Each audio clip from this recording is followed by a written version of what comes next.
Muy buenas tardes a todos los presentes el día de hoy. Les saluda Sharmeli Moina, representante de la Dirección de Articulación del Presupuesto Territorial del MEP, y les doy la más cordial bienvenida a la presente capacitación, donde abordaremos criterios para la desagregación de la asignación presupuestaria multianual del gasto en materia de inversión pública.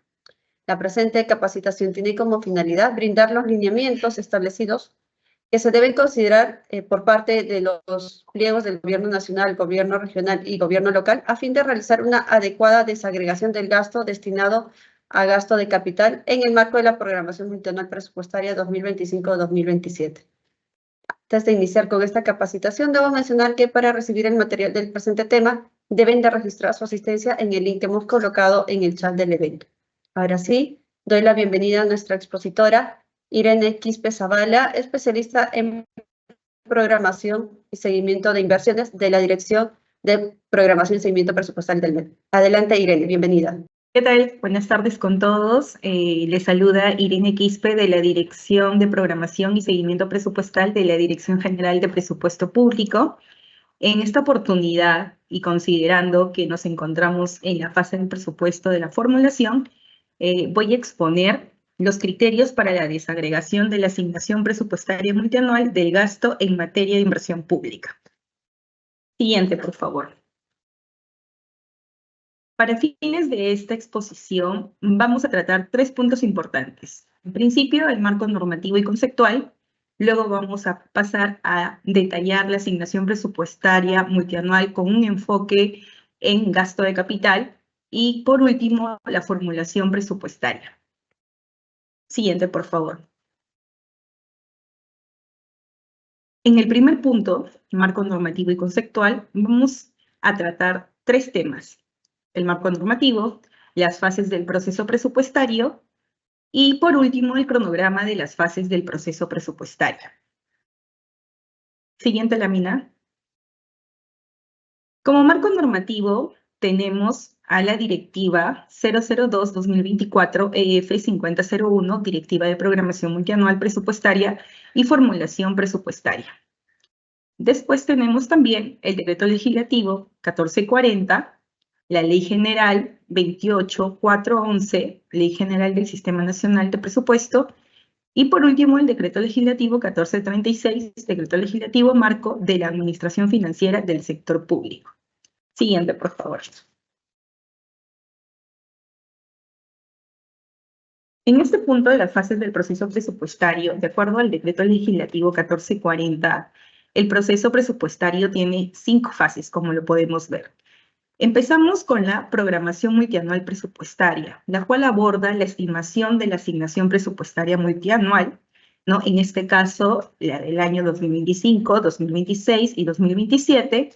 Luego tenemos la aprobación de esta asignación presupuestaria multianual en Consejo de Ministros y también tenemos la comunicación a los pliegos sobre la APL. Estos puntos están a cargo de la Dirección General de Presupuesto Público del Ministerio de Economía y Finanzas. Como siguiente fase tenemos a la formulación presupuestaria, que es justamente lo que les mencionaba, la fase en la que nos encontramos. Esta fase está a cargo de las entidades del Gobierno Nacional, gobiernos regionales y gobiernos locales. Y aquí podemos encontrar la desagregación y registro del primer año de la asignación presupuestaria multianual, en este caso el año 2025. Luego tenemos la sustentación del registro de la asignación presupuestaria multianual y por último tenemos el levantamiento de observaciones y subsanación del registro. En la siguiente fase tenemos a la aprobación presupuestaria. En esta fase elaboramos el proyecto de ley de presupuesto. Luego viene la aprobación de este proyecto de ley por el Congreso de la República. Y por último tenemos la aprobación del presupuesto institucional de apertura, o más conocido como PIA. Y estos hitos están a cargo del Ministerio de Economía y Finanzas y también del Congreso. Luego tenemos a la ejecución presupuestaria, que inicia el 1 de enero y culmina el 31 de diciembre de cada año fiscal. Y luego de esto tenemos pues el periodo en el que se perciben los ingresos públicos y se atienden las obligaciones de gasto. Por último, tenemos a la evaluación presupuestaria, Y aquí vamos a analizar el desempeño en la gestión del presupuesto y el logro de los resultados prioritarios con el propósito de contribuir a la calidad del gasto público. Siguiente, por favor. En cuestiones de plazo, vamos a observar que en esta lámina vamos a detallar los meses en las que se llevan a cabo las fases del presupuesto público, principalmente la programación multianual presupuestaria y la formulación presupuestaria. La fase de la programación multianual presupuestaria empieza en enero y culmina en mayo. En enero tenemos la programación de los ingresos. Y en febrero tenemos dos hitos importantes, que es el recojo de la información de la cartera priorizada de proyectos y también de las operaciones de endeudamiento. Este recojo de información se hace a través de la ficha 1 y la ficha 2 en el módulo de recolección de datos, que seguramente ustedes también han registrado información de corresponder en estas fichas, ¿no? Luego ya tenemos las reuniones de sustentación, también de la cartera priorizada y de los proyectos financiados con endeudamiento, con todas las entidades que hayan registrado información, tanto en la ficha 1 como en la ficha 2. De marzo hasta las primeras semanas de mayo, se estima la asignación presupuestaria multianual. Y en los últimos días de mayo se aprueba la asignación presupuestaria multianual, en este caso la del año 2025 al 2027 en Consejo de Ministros, ¿no? Ustedes saben que de acuerdo al decreto legislativo 1440, la asignación presupuestaria multianual o APM se aprueba hasta el 31 de mayo de todos los años en Consejo de Ministros. Entonces, una vez que se ha aprobado la APM, inicia la segunda fase del proceso presupuestario, que es la formulación presupuestaria, ¿no? Y esta fase inicia con la desagregación de la APM del año 1, es decir, el año 2025. Y esto está a cargo de todos los pliegos. Luego de la desagregación se llevan a cabo las reuniones para la sustentación de la formulación del año 1, que también estamos próximos a iniciar. Y por último, en agosto se entrega el proyecto de ley de presupuesto al Congreso. Continuamos, por favor.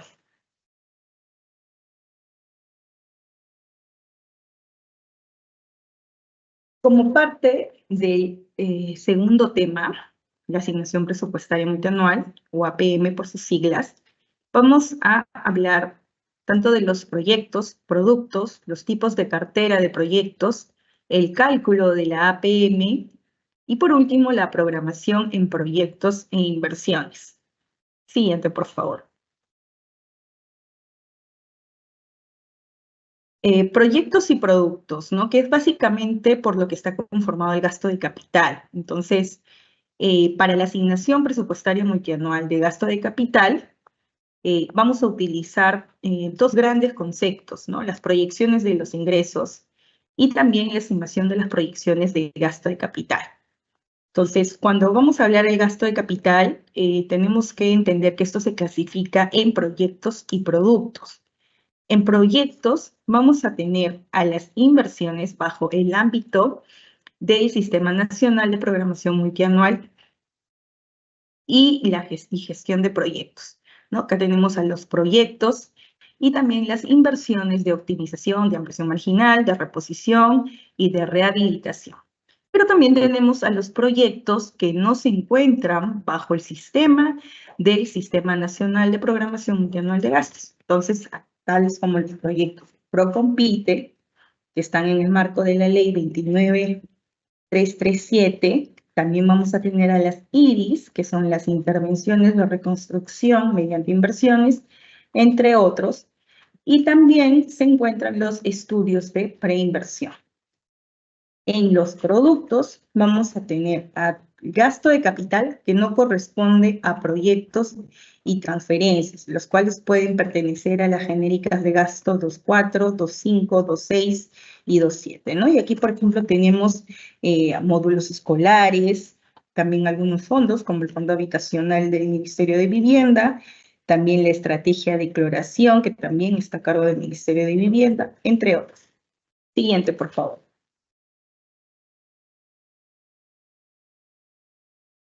Los tipos de cartera de proyectos. Acá tenemos tres grandes grupos. La cartera priorizada, luego tenemos la cartera de proyectos financiada con endeudamiento externo y por último la cartera regular de proyectos.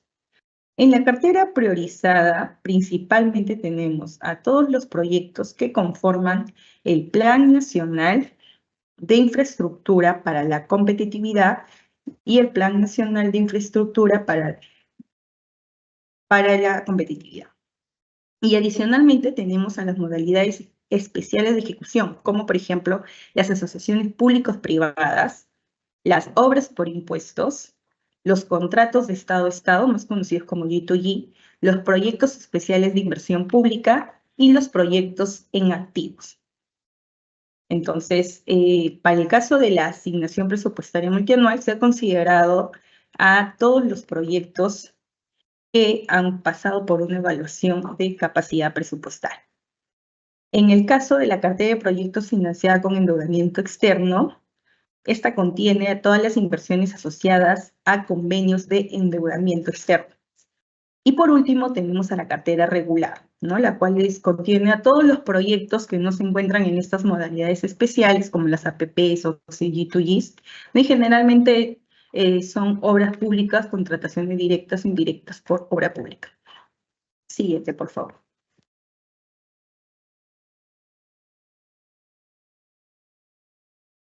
¿Cómo se calcula la asignación presupuestaria multianual en cuestión de gastos de capital? Primero hay que entender que esta estimación asegura el financiamiento de la continuidad de proyectos, principalmente los proyectos que cuentan con expediente técnicos y contratos para la ejecución de obra, ¿no? Y para determinar cuáles son estos proyectos que tienen expediente técnico y contratos de obra, se utiliza la información de los pliegos registrados en el módulo de recolección de datos, pero también la información administrativa del CIAF, del CAC y del Banco de Inversiones, así como aquella gestionada por direcciones o unidades especiales de seguimiento del MEF. Las proyecciones a nivel de proyecto y producto determinan el techo de gasto en materia de gasto de capital para toda la entidad. Es decir, la sumatoria de la proyección de gasto de todos los proyectos determina el cálculo de la proyección de gasto, solo de gasto, ¿no? Siguiente, por favor.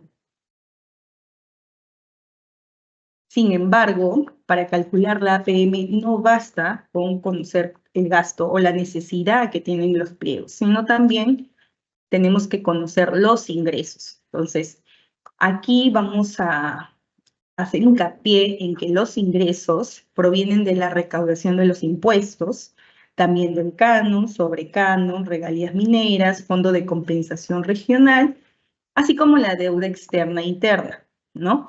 Por lo que tener menos ingresos o más ingresos depende de la coyuntura económica en la que nos encontremos. Entonces, considerando que los ingresos son limitados, las proyecciones de gastos siempre se van a ver restringidas por las proyecciones de ingresos.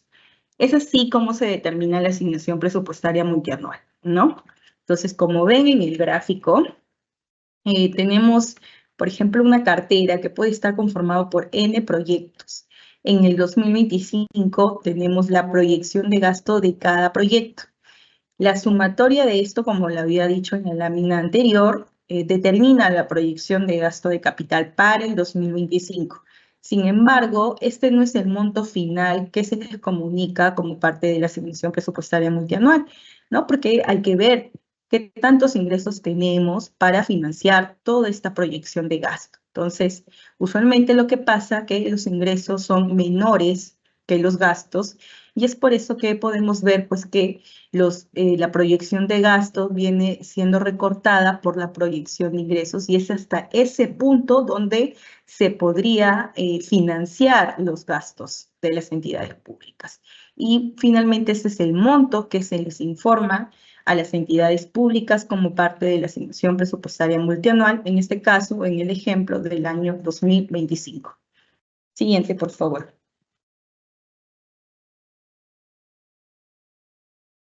¿Cómo comunicamos la asignación presupuestaria multianual, ¿no? Me imagino que ustedes ya han recibido esta comunicación y es a través de los diplomas, y los diplomas vienen acompañados de los anexos. Usualmente los anexos están a nivel de proyecto. Entonces, para el caso de inversiones o de proyectos, es importante recalcar que solo se cuenta con un único anexo, que es el anexo 3, tanto para los gobiernos regionales, ¿no?, referidos a las unidades ejecutoras especiales. Siguiente, por favor.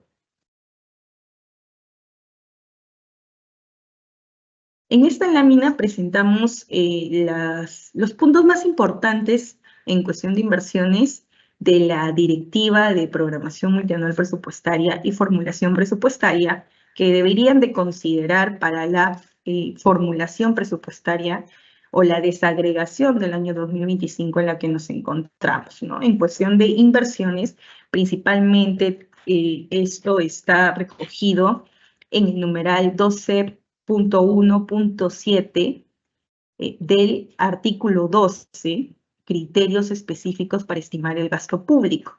Entonces, esto lo que estamos viendo son criterios específicos para estimar el gasto público, pero en adquisición de activos no financieros. Entonces, principalmente lo que nos dicen estos párrafos es que para hacer la desagregación del año 1 de la asignación presupuestaria multianual debemos considerar dos cosas importantes o dos criterios importantes.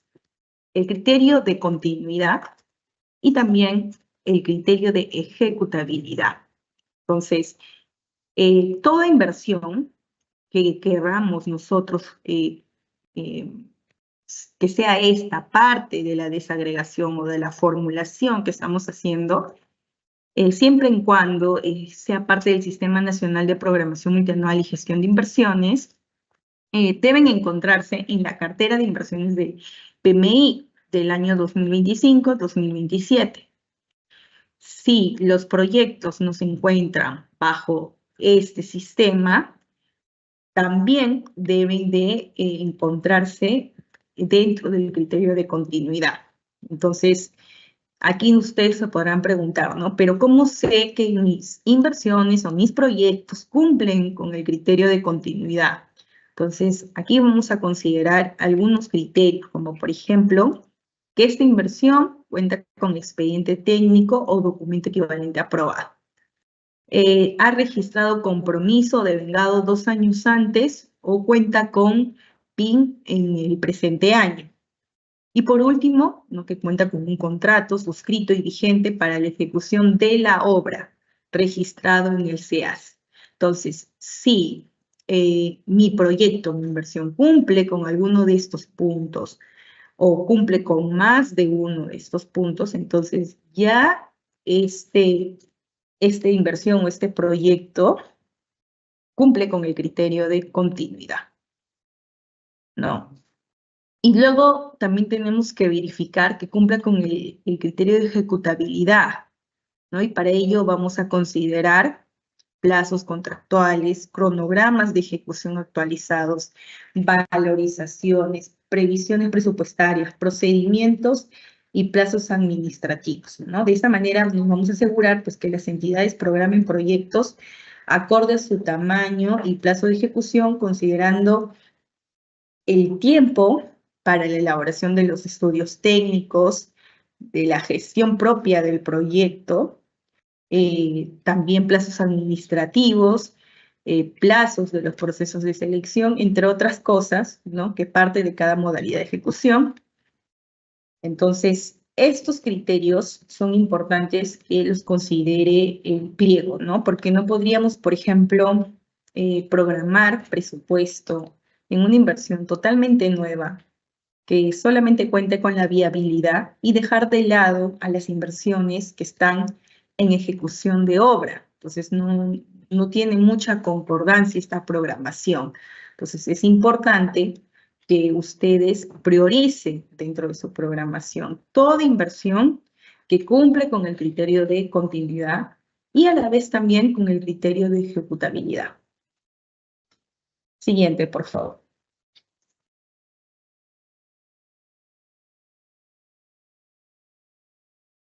También tenemos algunos puntos, sobre todo para casos especiales que podríamos encontrar en algunas entidades públicas, ¿no? Como la programación de recursos asignados en ROC derivados de operaciones de endeudamiento, que incluye la emisión de bonos, se debe programar únicamente en los proyectos de inversión o productos enmarcados en los contratos. La programación de proyectos debe asegurar el financiamiento de las contrapartidas correspondientes a los contratos. Y eso es para todas las inversiones que se van a financiar con endeudamiento. Luego también tenemos que en el marco del presupuesto participativo, los gobiernos regionales y los gobiernos locales realizan la programación multianual presupuestaria de sus proyectos que son parte de la cartera de inversiones del PMI, ¿no? Como lo decíamos anteriormente, tienen que verificar que todos los proyectos que se encuentren dentro del INVIERTE-P, pues sea parte del PMI. Cabe precisar que también los ingresos por las fuentes de financiamiento RDR, DIT y RD, cuyos usos no estén condicionados en la normatividad vigente a la atención de determinados gastos, deben orientarse prioritariamente al financiamiento de proyectos. ¿Y esto por qué? ¿No? Ustedes saben que usualmente estas fuentes de financiamiento en algunos casos tienen normas específicas para su uso, ¿no? Entonces, el pliego pues tiene ciertas limitaciones, o mejor dicho, está limitado a utilizar dichos recursos para ciertos fines. Pero cuando no es así, cuando no hay alguna normatividad que restrinja el uso de los ingresos que tienes en estas fuentes de financiamiento, lo que el pliego debe realizar es priorizar ese ingreso para el financiamiento de proyectos. Luego también los QRs y GLs deben considerar además los compromisos asumidos respecto al cofinanciamiento de proyectos, lo que incluye a las mancomunidades regionales y mancomunidades municipales y al Fondo Invierte para el Desarrollo Territorial, ¿sí? Entre otros. Por último, las entidades deben considerar en el proceso de programación multianual presupuestaria a la programación de los proyectos que conforman el PENIS y PENIC, así como proyectos a ejecutarse o en ejecución mediante APPs, OXI-PI y G2G, priorizando aquellos que cuentan con capacidad presupuestal, que es algo que también ya habíamos mencionado. Siguiente, por favor. Bueno, ahora vamos a hablar de justo la fase en la que nos encontramos, que es la formulación presupuestaria, y aquí básicamente vamos a hablar sobre los criterios para formular el orden de prelación que deben considerar las entidades públicas, entre otros, ¿no? Siguiente, por favor. El objetivo de la formulación presupuestaria no es otro que la desagregación de la asignación en inversiones según los criterios y orden de prelación establecidos en la Directiva de Programación Multianual Presupuestaria y Formulación. ¿Y qué esperamos de esta fase? ¿No? Que ustedes, los pliegos, formulen los recursos asignados de acuerdo con los criterios de cierre de brechas, continuidad y ejecutabilidad, considerando la prelación. Asimismo, debemos tener en cuenta que la fase de formulación presupuestaria comprende los siguientes momentos: la formulación de la asignación en los módulos de la Dirección General de Presupuesto Público. Luego de eso vamos a tener reuniones de sustentación, ¿no? Donde ustedes van a venir a defender la formulación que han realizado, y nosotros, si es que fuese así, vamos a darles algunas observaciones, recomendaciones, comentarios, ¿no? Y luego tenemos la parte en la que ustedes subsanan y reformulan si es que corresponde la desagregación que han realizado previamente. Siguiente, por favor.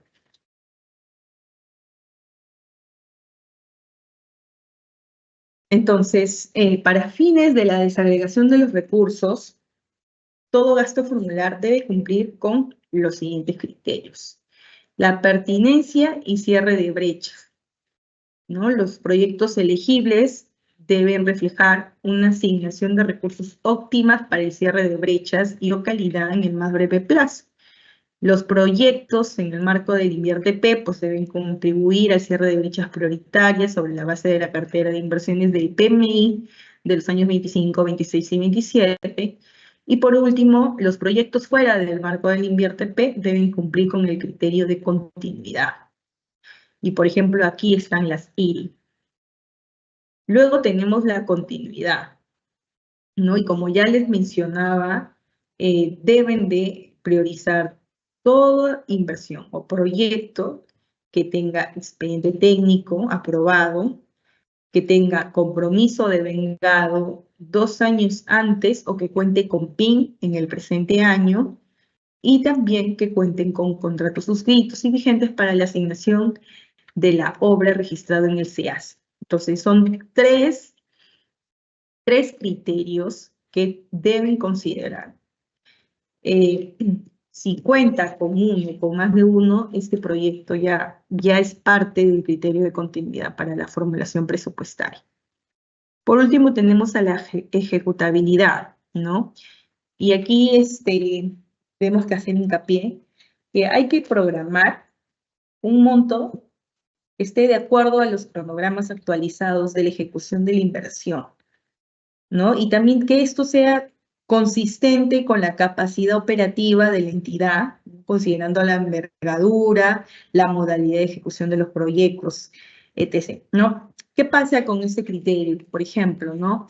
Supongamos que tenemos una inversión de 100 millones. Entonces, si es ya una inversión de 100 millones, es una inversión considerable, ¿no? Es un proyecto considerable. Entonces, no podemos pretender que pues, para el año 2025 se ejecute, por ejemplo, 90 millones.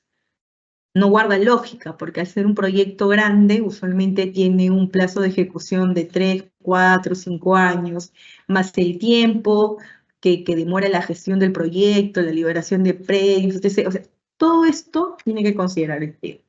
No puede poner montos que no guarden consistencia con el costo del proyecto, con el plazo de ejecución y con la operatividad del pliego. Siguiente, por favor.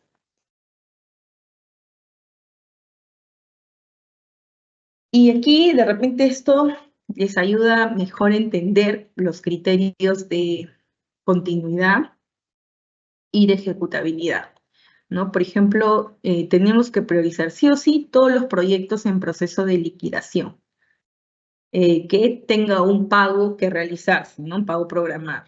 Luego tenemos a los proyectos en ejecución física que culminen en el año 1 de la programación multianual presupuestaria.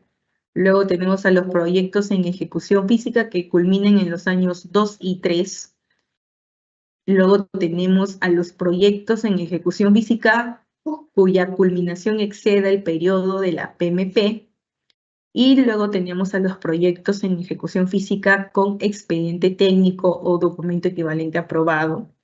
Luego tenemos a los proyectos con expediente técnico o documento equivalente en proceso de elaboración. Y por último, tenemos a los proyectos sin ejecución física ni financiera que cuenten con estudios de preinversión, ficha técnica, o sea, todo lo nuevo. Pero aquí también hay unos casos especiales que tenemos que considerar, ¿no? Por ejemplo, en el orden de prelación 1 y 2, aparte de los proyectos en liquidación o en ejecución física que vayan a culminar en el año 1, también tenemos que programar los recursos necesarios para la operación y mantenimiento para los siguientes años, 2 y 3. O sea, no solamente voy a programar recursos para que el proyecto acabe o se liquide, sino también para que posterior al cierre del proyecto yo lo pueda operar y mantener. Esa tiene que ser mi prioridad. Y en los órdenes de prelación 2, 3 y 4, tenemos que considerar a los proyectos APPs, proyectos activos, que se encuentren en ejecución contractual. También a las obras por impuestos que tengan convenios suscritos y también a los proyectos que cuenten con contratos para su ejecución y sean parte de los PI o los proyectos especiales de inversión pública. En los órdenes de prelación 5, 6 y 7, también se tienen que priorizar a los proyectos que cumplen con los criterios de priorización de los sectores y contribuyan en mayor medida al cierre de brechas para las entidades en el marco del Sistema Nacional de Programación Multianual y Gestión de Inversiones, no considerando el cierre de brechas establecidas en el PMI. Siguiente, por favor. Por ejemplo, aquí tenemos un ejercicio práctico de desagregación de la APM para inversiones. Por ejemplo, en el cuadro del lado izquierdo tenemos una lista de proyectos que de acuerdo al estado del proyecto, pues están en un orden de prioridad, mejor dicho, en desorden, ¿no? Porque la prioridad 1 está por abajo, la prioridad 6, 7 y así sucesivamente. Entonces hay que ordenar ese orden o esa cartera de acuerdo al orden de prelación. Entonces, si consideramos el orden de prelación, correspondería que el proyecto que encabece la lista sea el proyecto 7. El proyecto 7, de acuerdo al ejemplo, se encuentra en liquidación, ¿no? Entonces, está acorde con el orden de prelación. Luego tenemos al proyecto 8. El proyecto 8 también está en proceso de liquidación. Y luego tenemos al proyecto 10. El proyecto 10 se encuentra en la misma circunstancia del 7 y del 8. Luego tenemos al proyecto 5. El proyecto 5 es una inversión cuya ejecución culmina en el 2025, o sea, en el siguiente año, ¿no? Y por último tenemos al proyecto 2. Y si vamos al ejemplo, el proyecto 2 son estudios de preinversión. Entonces, estudio de preinversión, no hay ningún avance, aún no hay nada, entonces es el último en la prioridad, o debería ser lo último en la prioridad de los pliegos. Siguiente, por favor. Tenemos algunas, para terminar, consideraciones adicionales. ¿No? Debemos programar los recursos para la operación y mantenimiento de los proyectos. Y esto es muy importante, porque ¿qué pasa cuando no operamos o mantenemos los proyectos? Es una infraestructura que con los años, con el tiempo, se va a terminar deteriorando y probablemente sea un nuevo proyecto en unos 3, 5, 6, 7 años, ¿no? Entonces, de nada vale haber destinado financiamiento a ese proyecto o a esa inversión cuando no va a cumplir su objetivo principal, que es brindar cierto servicio a la población y mejorar la calidad de vida de esta población, ¿no? Entonces, es muy importante que a la par que los proyectos se estén ejecutando, ya los pliegos vayan haciendo un plan de mantenimiento para ese proyecto.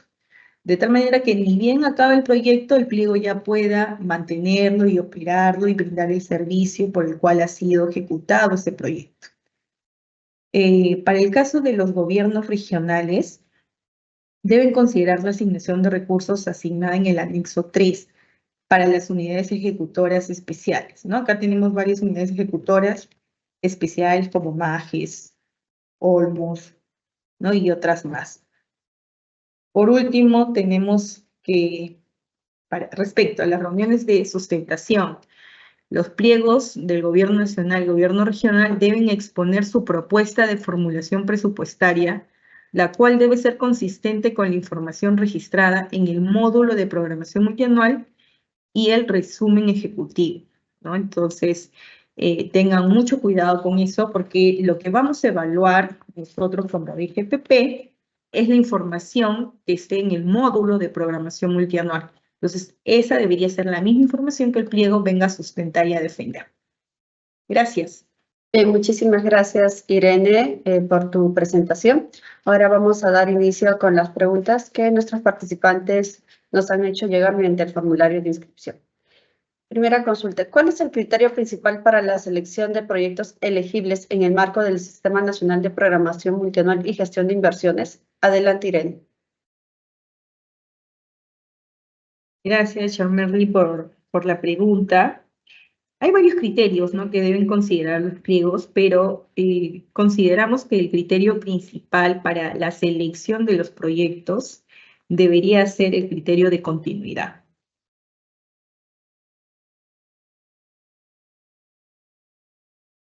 Bien, gracias, Irene. Tenemos la segunda consulta. ¿Qué criterios específicos deben cumplir un proyecto para considerarse como continuidad?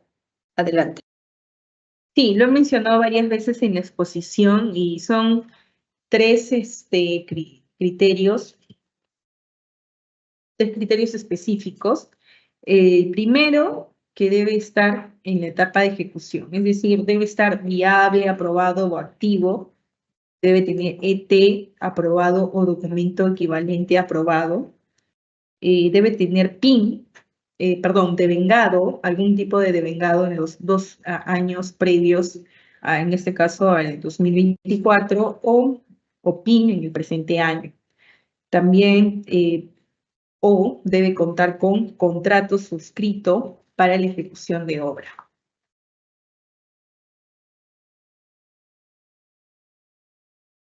Bien, gracias, Irene. Tenemos la tercera consulta.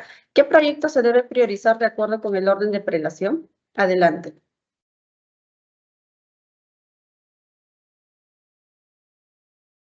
Acá habíamos puesto dos alternativas, ¿no? Por ejemplo, teníamos un proyecto A, el proyecto que está fuera del marco del Sistema Nacional de Programación Multianual y Gestión de Inversiones, en ejecución física que culmina en el año 1, y luego teníamos al proyecto en el marco del mismo sistema en ejecución física, pero que culmina en el año 3 de la programación multianual presupuestaria. Entonces, aquí el que debería ser prioritario es el proyecto que está fuera del marco del Sistema Nacional de Programación Multianual y Gestión de Inversiones, pero que culmina en el año 1, ¿no? ¿Y eso por qué? Porque, como ya lo hemos explicado, todas las pautas están dadas tanto para los proyectos que se encuentren dentro del INVIARTP como los que estén fuera, ¿no? Algunos ejemplos de los que están fuera son las IRIS. Entonces, al margen de que las IRIS no estén dentro del INVIARTP, van a seguir el orden de prelación que está estipulado en la Directiva de Programación Multianual Presupuestaria y Formulación Presupuestaria. Gracias. Bien, tenemos una siguiente consulta. De acuerdo con el criterio de ejecutabilidad, ¿qué monto debe programarse para un proyecto? Adelante. Sí. Acá también teníamos dos alternativas, ¿no? La alternativa A, programar los recursos de acuerdo con el cronograma contractual, o la alternativa B, que es evaluar un cronograma actualizado en coordinación con el equipo técnico y la OPMI. Y aquí la respuesta es la B, evaluar un cronograma actualizado en coordinación con el equipo técnico y la OPMI, ¿no? Porque usualmente, lamentablemente también, los cronogramas que están en los contratos no son respetados por diferentes motivos y causas, ¿no? Entonces, es importante que el pliego, junto con sus unidades ejecutoras, equipo técnico y la OPMI, puedan evaluar los cronogramas y actualizarlos de acuerdo a cómo vaya avanzando el proyecto. Entonces, eso debería ser el monto que finalmente el pliego programa. Bien, gracias, Irene. Tenemos una última consulta. ¿Cuál es el monto mínimo que debe ser que se debe programar en un proyecto en el marco de la programación multianual presupuestaria? Tal como se encuentra en la directiva, el monto mínimo es 1.000 soles. Bien, muchísimas gracias, Irene, por dar respuesta a las consultas planteadas por nuestros participantes. Bien, con ello culminamos la presente capacitación virtual. Les recordamos que si tuviesen alguna consulta en materia presupuestaria o sobre el tema tratado el día de hoy, pueden comunicarse con los especialistas en presupuesto público de la sede Conectame más cercana a su localidad o con los sectoristas de la Dirección General de Presupuesto Público. Los contactos los pueden encontrar en los enlaces web que hemos colocado en el chat del presente evento. Finalmente, también comentarles que el video de este y todas las capacitaciones desarrolladas por la Dirección General de Presupuesto Público los pueden encontrar en la página web o en el canal del YouTube del Ministerio de Economía y Finanzas. Agradecemos a todos por su participación. Hasta una siguiente oportunidad.